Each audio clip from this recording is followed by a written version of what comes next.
Well, right now, forces in Iraq preparing for a long-awaited offensive to retake Mosul from ISIS. That city is the terror group's last major stronghold in Iraq, and its loss would be a major blow to the group's territory, or holding territory right now. All of this comes as a new documentary on the rise of the terror group, Confronting ISIS. It premieres tonight on the PBS series Frontline. Here's a small clip. I have been covering the Middle East for 15 years. For the last few, I have followed ISIS closely. Earlier this year, I was in northern Iraq, headed toward the front line. This road takes you to Mosul. Oh, it does? Yeah, it goes straight to... I mean, you can tell there are no cars coming. Joining us now, the filmmaker behind Confronting ISIS, Martin Smith. I'd like to start there. You've spent a great deal of time in the Middle East. What are your observations now? What makes this situation different compared to others? Well, actually, you know, the coalition led by the United States is making some progress in military terms against ISIS.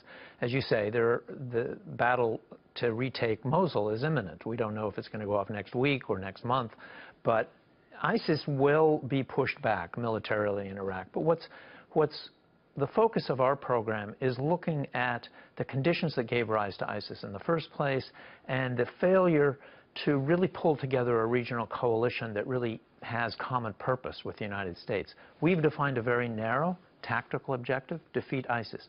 The other countries in the region, our partners, have other agendas, and they have other wars going on, other priorities. It's very hard, once ISIS is defeated, to see what happens next. There's so much good footage in the documentary. I want to share a little bit more with our viewers where you come upon a town where ISIS was, and you talk about where the front line is and who our partners are. Let's go ahead and take a look at that.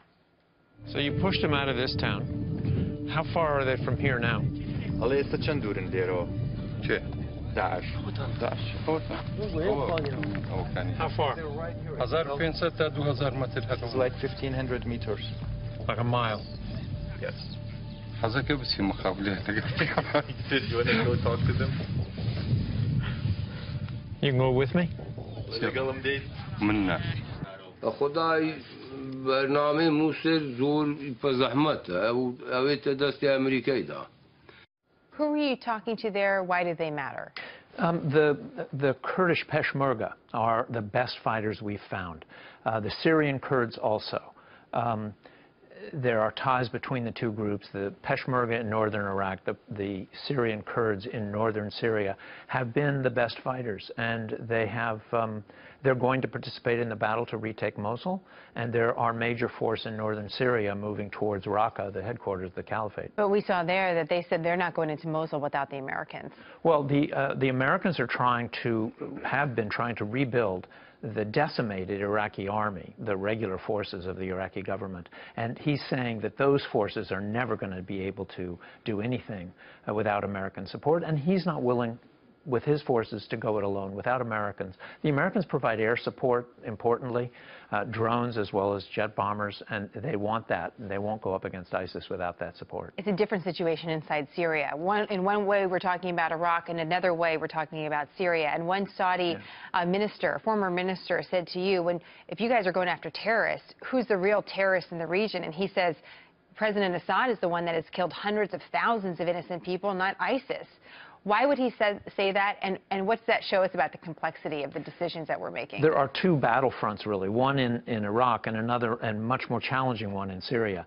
And in Syria, if you retake towns and you ally yourself with, let's say, Syrian Kurds to help you take those towns, who's going to run those towns after you've taken? You don't have a partner in the government, and as long as there is a war, a civil war raging in Syria, you're going to have ungoverned spaces that ISIS can take and exploit. And so people across the Middle East say you're not going to defeat ISIS in Syria unless you can get Assad to come to the table, to get a ceasefire, to be deposed, whatever. And the question is then, what does America do? We played a soundbite of the president, and he famously said, I was elected to end wars, not start them. How much do you think that very phrase really defines his foreign policy, and what do you think is going to be the biggest decision for whoever the next president is? Well, we know the president has been extremely cautious. He got elected promising not to drag American men and women into another messy war. And as we say in the documentary, there's no war messier than the Syrian war. You've got so many different groups fighting there. So he's held to that. And he's not about to change in the time that he has remaining. Both candidates are saying they have solutions for this. They haven't articulated them clearly. Mrs. Clinton has talked about a no-fly zone, but now the Russians are there. You're going to go up against the Russians. It's a very difficult proposition. And Mr. Trump says he says it's easy. Well, it's not easy, as anybody seeing this documentary will see. Well, all the more reason to watch it tonight, because it'll give us really an idea of what's at stake. Martin, it's great to have you. Thank you. Thank you, Jen.